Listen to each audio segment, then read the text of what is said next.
Seattle had always been my city. I loved everything about it.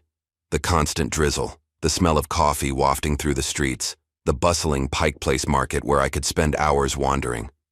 But most of all, I loved how nature was, always just a stone's throw away. Within an hour, you could be standing at the base of Mount Rainier, exploring the lush trails of Olympic National Park, or marveling at the cascading beauty of Snoqualmie Falls. For someone like me, who thrived on solitude and the great outdoors, Seattle was paradise. My life was simple but fulfilling, or so I thought. By day, I worked as a graphic designer, piecing together layouts for tech startups and boutique coffee brands. It wasn't the most exciting job, but it paid the bills and gave me the flexibility to indulge my real passion, hiking. Weekends were sacred. While most of my friends were nursing hangovers or catching up on Netflix, I was out on the trails with nothing but a backpack, a map, and the occasional podcast for company. Hiking wasn't just a hobby for me. It was a lifeline. I grew up in a small logging town in Oregon, where my dad used to take me on weekend treks through the forest. He wasn't the warmest man, but out there in the wild, he became someone else, someone patient, someone kind. He taught me everything I know about hiking, how to read a compass, how to start a fire, and how to respect the wilderness. When he passed away 5 years ago, I felt like I'd lost my compass in life. But every time I laced up my boots and stepped onto a trail, I felt him there guiding me. That's probably why I preferred to hike alone. Sure, I had friends who'd occasionally tag along, but most of them didn't get it. They'd whine about the bugs, complain about the uphill climbs, or spend half the hike glued to their phones. For me, hiking was about disconnecting, about feeling small in the grand scheme of things. It was about staring up at a canopy of trees and realizing how insignificant your problems are compared to the ancient world around you. And Seattle was the perfect place for that. The city itself was vibrant and alive, but it never felt suffocating. I could lose myself in the crowds of Capitol Hill one evening and be completely alone in the Cascade foothills the next morning. It was the best of both worlds. But as much as I loved hiking, I wasn't reckless. I knew the dangers of going solo, especially in remote areas. My best friend Marcus, a city boy through and through, never missed an opportunity to remind me. One of these days, he'd say, "You're gonna get yourself lost, and nobody's gonna be around to help you." I'd laugh it off, reminding him that I wasn't some amateur. I'd been hiking since I was a kid. I knew what I was doing. Looking back, maybe I was too confident, too comfortable. I'd done so many solo hikes without incident that I started to believe nothing bad could happen to me. Sure, I'd had a few close calls, misjudging a river crossing here, taking a wrong turn there, but I always came out unscathed.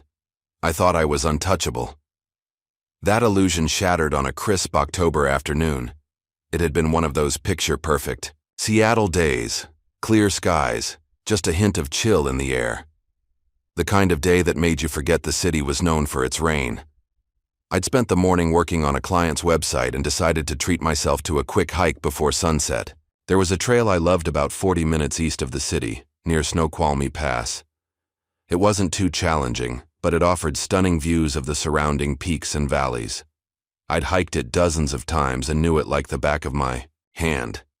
I packed light, just a small backpack with water, a protein bar, and my trusty first aid kit. I didn't even bother telling Marcus where I was going. Why would I? It was just a quick hike, and I'd be back in time for dinner. As I drove out of the city, the familiar landscape rolled past me. The towering evergreens lining the highway, the distant silhouette of Mount Rainier against the horizon, the occasional flash of sunlight reflecting off a roadside stream. It was beautiful. And for a moment, I felt a surge of gratitude for living in a place like this. The trailhead was quiet when I arrived, with only a few cars in the parking lot. Most people had probably started their hikes earlier in the day, but I didn't mind. I preferred it this way. I locked my car, adjusted my backpack, and set off into the woods, the crunch of leaves underfoot the only sound accompanying me. At first, everything felt normal. The trail wound gently through the forest, sunlight filtering through the trees in golden beams. I passed a couple of hikers heading back toward the parking lot, their cheery greetings a reminder that I wasn't completely alone. But as I ventured deeper, the crowd thinned out and the familiar sense of solitude wrapped around me like a comforting blanket. I'd forgotten how much I loved this trail. It had a little bit of everything: towering Douglas firs, a bubbling creek that followed the path for a mile or so, and a breathtaking overlook where you could see for miles. I paused there, letting the cool breeze brush against my face as I took in the view. Below me, the valley stretched out like a painting, its fall colors ablaze with reds, oranges, and yellows. It was perfect, peaceful. But something was different that day, something I couldn't quite put my finger on. And as the sun began to dip lower in the sky, that feeling only grew stronger. I stood at the overlook for longer than I intended, soaking in the view and letting my thoughts drift. The autumn breeze carried the faintest hint of rain, mingling with the earthy scent of fallen leaves. For a moment, it felt like everything was right in the world, like nothing could touch me up here. But the sun was starting its slow descent, and the shadows in the valley below were stretching longer by the second. I glanced at my watch. 4:12 p.m. Sunset would be around 6:30, but I didn't want to be out too late. This trail was easy enough to navigate in daylight, but at night, even familiar paths could become treacherous. I turned back toward the trail, my boots crunching on the gravel as I began my descent. The hike back was supposed to be uneventful, AE. Straight shot down the ridge, past the creek and back to the trailhead. But about 10 minutes in, I noticed something off to the side of the path, a cluster of jagged rocks jutting out from the forest floor, partially hidden by the dense undergrowth. I stopped, curious. I'd hiked this trail dozens of times, but I didn't remember ever seeing those rocks before. They seemed out of place, almost unnatural. There was something about the way they caught the light, their surfaces glinting faintly despite being shrouded in shadow. I felt an inexplicable pull, like they were calling to me. "This is how people get themselves into trouble," I muttered under my breath, hearing Marcus's voice echo in my head. "Stay on the trail, man. Don't do anything stupid." But the rational part of my brain was already losing the argument. I told myself it was just a quick detour, a 5-minute exploration to satisfy my curiosity. After all, the rocks weren't far. I could see them clearly from where I stood. I'd go, take a closer look, and be back on the trail before I even lost sight of it. What could possibly go wrong? Pushing aside a low-hanging branch, I stepped off the marked path and into the undergrowth. The first thing I noticed was how different the forest felt here. On the trail, the trees were spaced out, their canopies allowing beams of sunlight to dapple the ground. But here, the trees grew closer together, their gnarled branches twisting and intertwining overhead like a woven net.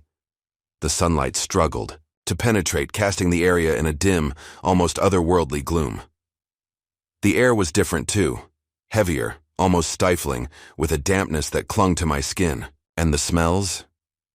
I couldn't quite place them, but there was something faintly metallic in the air, mingling with the usual earthy scent of decaying leaves.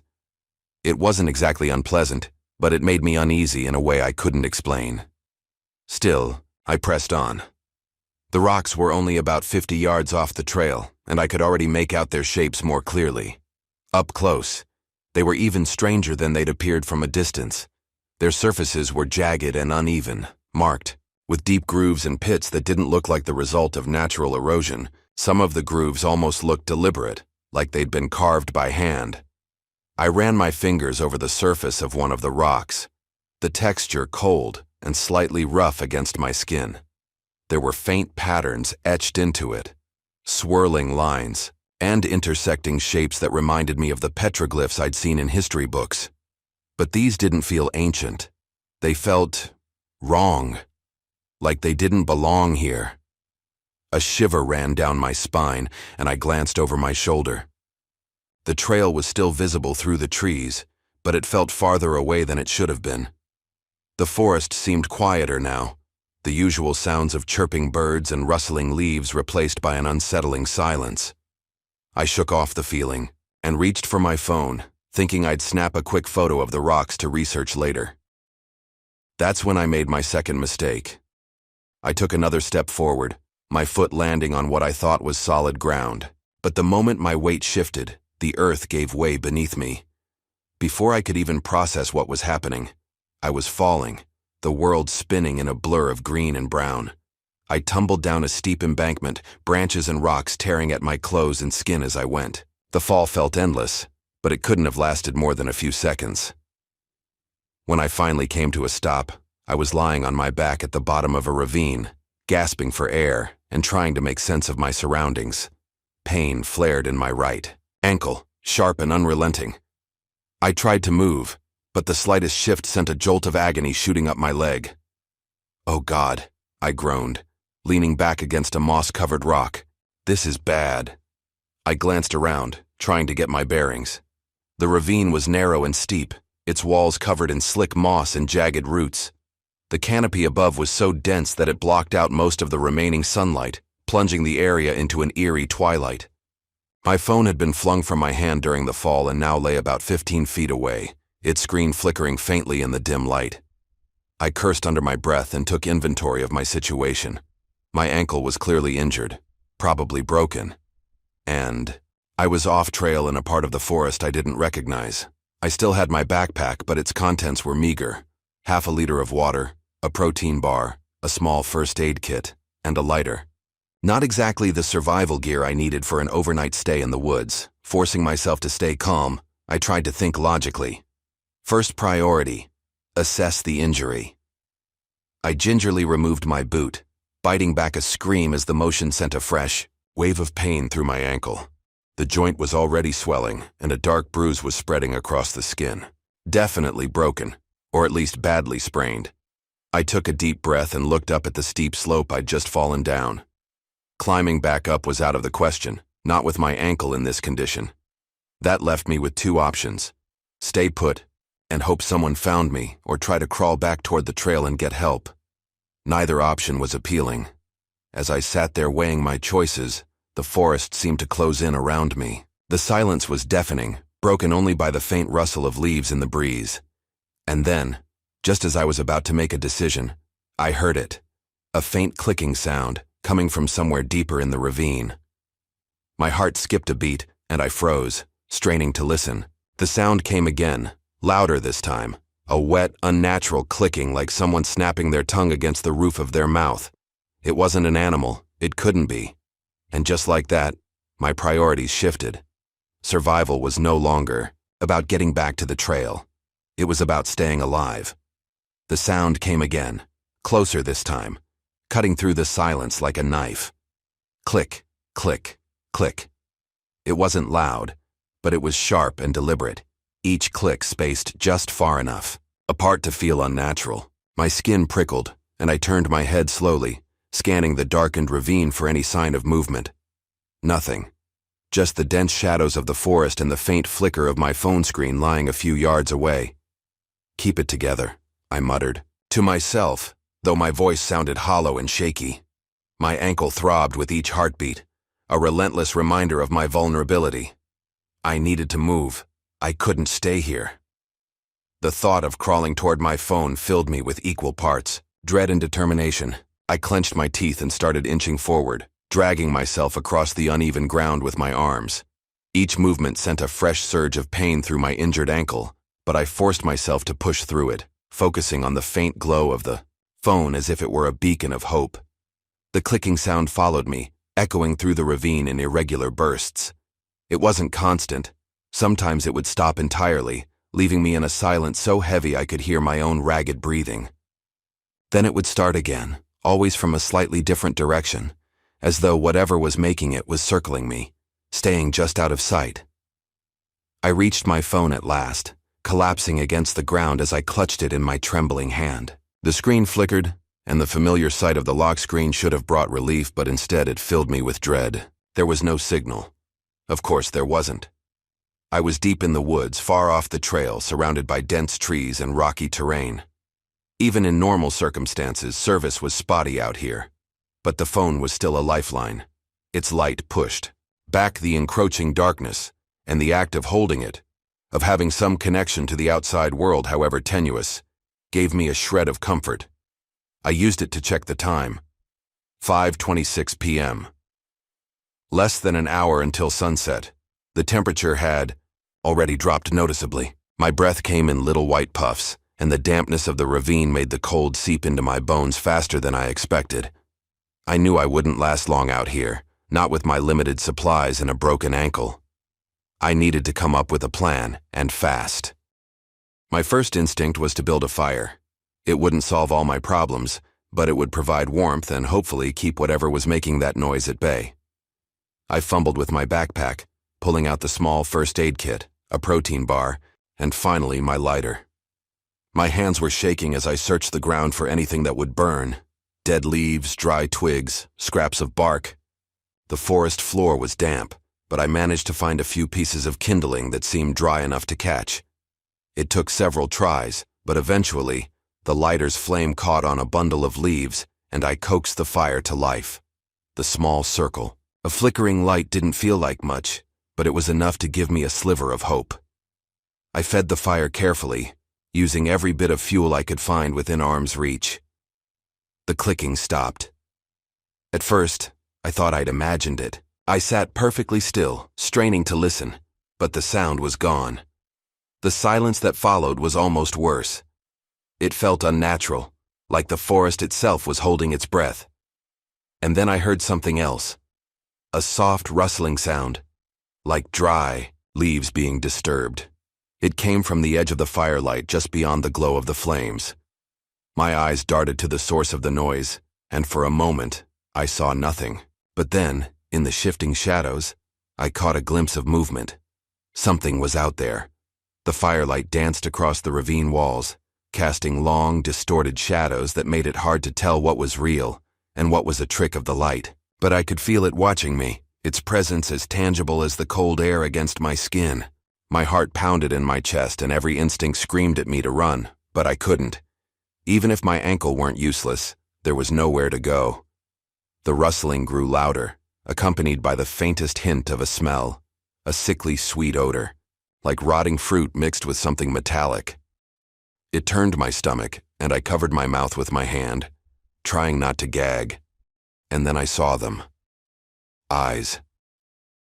Dozens of them, scattered at different heights and angles, reflecting the firelight like shards of glass. They weren't at eye level either. Some were low to the ground, while others hovered impossibly high, as if whatever was watching me didn't have a single cohesive form.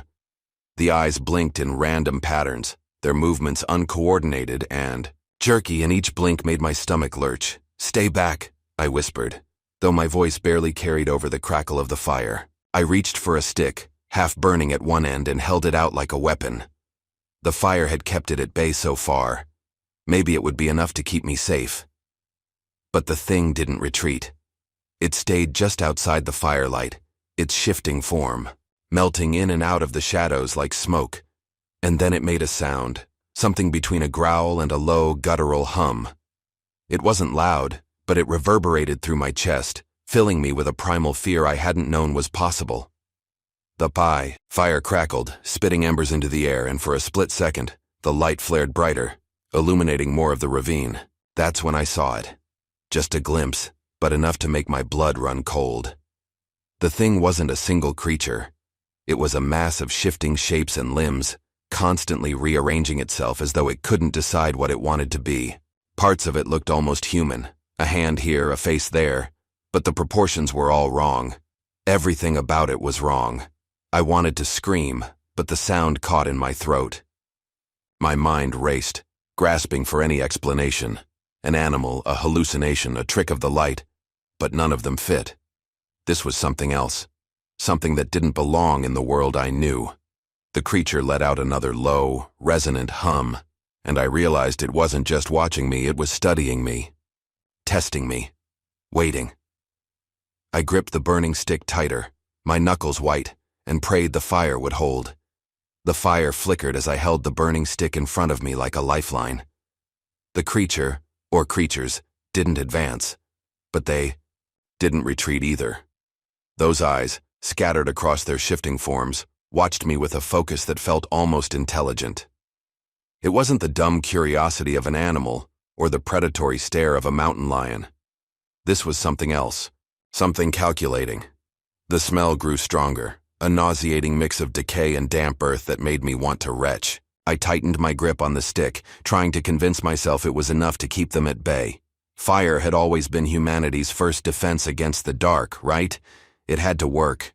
"Stay back," I whispered again, though the words felt pitifully, small against the enormity of what I was facing. My voice trembled, barely audible over the crackle of the flames. The stick's heat began to sting my hand, but I didn't dare lower it. And then, the clicking returned. It was slow at first, a rhythmic series of wet, unnatural sounds that echoed through the ravine. But it wasn't coming from one direction anymore. The sound surrounded me, bouncing off the walls of the ravine like it was being amplified. My head whipped back and forth, trying to pinpoint the source, but it was everywhere. Each click seemed to carry a kind of weight, pressing down on me, making my chest feel tight. "Just leave me alone," I pleaded, though I knew how useless the words were. Whatever this thing was, it didn't understand, or didn't care. The fire dimmed slightly as one of the logs collapsed into a pile of glowing embers. My circle of safety shrank, and the shadows crept closer, inching toward me like they were alive. Panic surged in my chest as I realized I was running out of time. The fire wouldn't last much longer, and I didn't have enough fuel to keep it going. The creature took a step closer, its form still shifting and undefined. In the dim light, I could see fragments of its shape, a hand that seemed to melt into a claw, a face that split into two and then reformed into something unrecognizable. It didn't move like a living thing. It moved like smoke caught in a breeze, constantly flowing and rearranging itself. Every few seconds, its eyes would blink out of existence and reappear somewhere else, as if it were testing different configurations. I felt the ground shift beneath me slightly, and my breath caught in my throat. Footprints, fresh ones, appearing in the dirt. They weren't human or animal. They were something in between, with too many toes and deep indentations that seemed to suck the light out of the air around them. The prints started at the edge of the firelight and moved closer, one by one. My heart was pounding so hard I thought it might burst. I wanted to scream, to run, to do anything but sit there frozen, but the fear held me in place. Every instinct told me that moving would only provoke it, that if I stepped out of the firelight, it would be over. The clicking grew, louder, almost frantic now, as if the creature was excited. I thought I heard other sounds beneath it, whispers, faint and unintelligible, like dozens of voices speaking at once. They weren't human, but there was something disturbingly familiar about them. My stomach churned as one of the whispers rose above the others, a garbled, distorted sound that sent a chill down my spine. It was my name. Daniel. The voice was wrong, too deep, too wet, like it was being spoken through a mouthful of water. But it was unmistakably my name. I wanted to believe I'd misheard it, but the voice came again, clearer this time. "Daniel, come here." My blood turned to ice. I'd heard that voice before, but not like this. It was my dad's voice, or at least some twisted version of it. The same tone he used to take when he'd call me in from the yard as a kid. "Dinner's ready, Daniel." It was the same cadence, the same warmth. But it wasn't him. The creature let out a low hum, and the whispers grew louder. Now they were overlapping, competing for dominance, each one taking on the voice of someone I knew. My mom, my best friend Marcus, even my own voice distorted and warped. The sound was unbearable, like nails on a chalkboard layered with the static of a broken radio.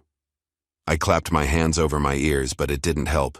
The voices weren't coming from outside. They were inside my head, echoing through my thoughts like they'd always been there, waiting for this moment. "You don't belong here," one of the voices hissed, its tone shifting into something guttural and alien. "Go back. Leave this place." "I'm trying," I shouted, my voice cracking with desperation. "I don't want to be here." The fire flickered again, smaller now, barely more than a handful of glowing embers. The creature shifted closer, and I could see it more clearly in the dim light. Its form was grotesque, a writhing mass of limbs and faces that seemed to stretch and contract with each movement. Some of the faces were human, their features frozen in expressions of pain or fear. Others were something else, shapes and forms that defied logic, things that shouldn't exist. I thought I saw my dad's face among them, his eyes wide and unblinking, his mouth twisted into a silent scream. My breath hitched, and tears blurred my vision. The fire sputtered and the creature lunged. In a blind panic, I swung the burning stick in its direction, the motion sending a searing pain through my injured ankle. The creature recoiled, its mass splitting and reforming as the flames licked its outer edges. It let out a sound that was part roar, part scream, and part something I couldn't begin to describe. The firelight reflected off its shifting form, revealing more details than I ever wanted to see. And then, just as quickly as it had lunged, it retreated into the shadows, disappearing beyond the firelight. The clicking stopped, and the whispers faded, leaving only the sound of my ragged breathing and the crackling embers of the dying fire. I knew it wasn't gone. It was waiting, and I wasn't sure I'd survive the night. The fire was dying. Every second, the circle of light around me grew smaller and the shadows crept closer. My body trembled, not just from the cold, but from the terror that had burrowed into my very core. I knew the creature was still out there, lurking in the darkness, waiting for the fire to go out completely. The pain in my ankle was a dull roar, but fear overpowered it. My mind raced for solutions, for anything that could keep me alive just a little longer. My backpack was nearby, within reach, but I knew it was nearly empty. I had nothing left to burn and no way to make the fire last, and that thing, it wasn't going to wait much longer. I could feel it, an oppressive weight in the air, heavy and suffocating. My instinct screamed at me to move, but where could I go? My ankle was useless, and I was trapped in a ravine with walls too steep to climb. Even if I could somehow scramble up the slope, I'd never outrun whatever was out there. I picked up my phone, its faint blue glow casting a pale light on the surrounding ground. The screen showed the same thing it had before. No signal, no help, no hope. The fire crackled weakly, the last embers barely clinging to life. I gritted my teeth and forced myself to think logically, the way my dad had taught me. Survival is a game of seconds and decisions, he used to say. You don't have to be the strongest or the smartest. You just have to make the right call at the right time. So what was the right call now? Stay here and let the fire go out? Crawl into the darkness and hope I wasn't caught? Neither option felt like survival. The clicking sound returned, sharp and deliberate, and my stomach dropped. It was louder now, closer than ever. My eyes darted around the edge of the firelight, searching for any sign of movement. At first there was nothing, just the oppressive blackness. And then slowly I saw it, footprints appearing in the dirt.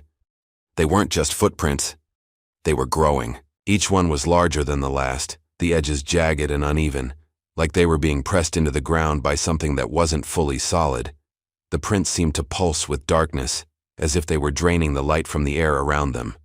Move, I whispered to myself, my voice trembling. You have to move. With no other option, I grabbed my phone and began to crawl. Every inch was agony, my broken ankle dragging uselessly behind me. My hands scraped against the rocky ground, and I could feel the skin tearing, but I didn't stop. The clicking grew faster, more erratic, and I knew the creature was watching me. It was toying with me, letting me feel the hopelessness of my situation. The fire finally sputtered out behind me, plunging the ravine into complete darkness. My phone was the only source of light now, its glow illuminating just enough to guide my path, but it wasn't enough to keep the creature at bay. I felt it before I saw it. A cold, wet sensation brushing against my leg, like raw meat sliding across my skin. I froze, my breath catching in my throat. Slowly, I turned my head, and the light from my phone caught a glimpse of the thing behind me. It was worse than I had imagined. The creature's form was constantly shifting, its limbs stretching and retracting like shadows given life. Faces appeared and disappeared across its surface, some human, some not, their mouths opening and closing in silent screams. Eyes blinked in random patterns, their gazes never quite aligning. And the smell, the sickly, metallic stench, was overpowering. It let out a low, resonant hum that seemed to vibrate through the ground, through my bones. The sound wasn't just something I heard. It was something I felt, deep and primal, triggering every survival instinct I had. I scrambled forward, dragging myself as fast as I could, my hands clawing at the dirt. The creature followed, its movements almost leisurely, as if it knew I couldn't escape.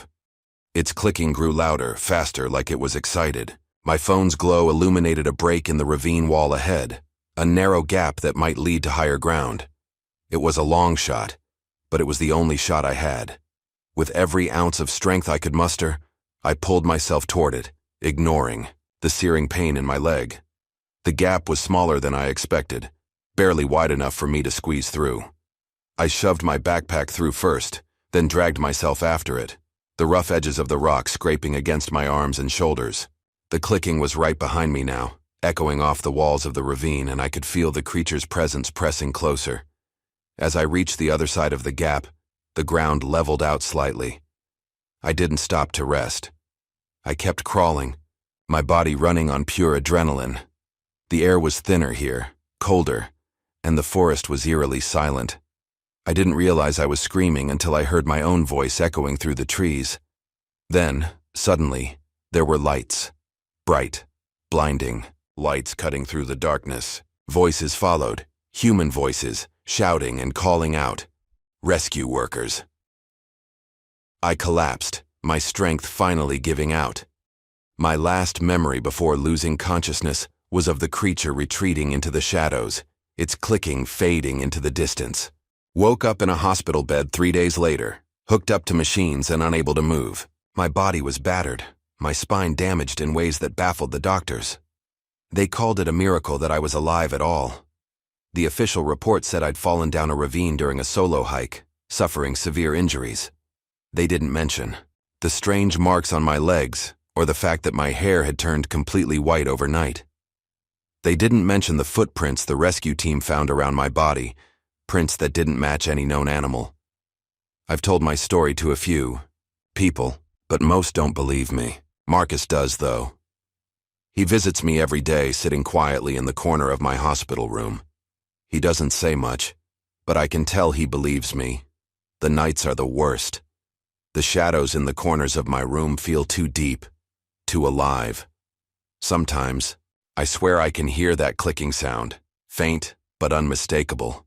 And when I close my eyes, I see the faces, the ones from the creature, the ones that shouldn't exist. I survived that night, but I left a part of myself in that ravine.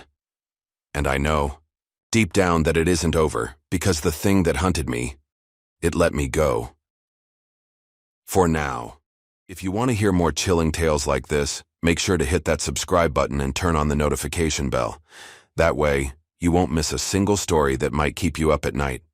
Thanks for watching. See you in the next one.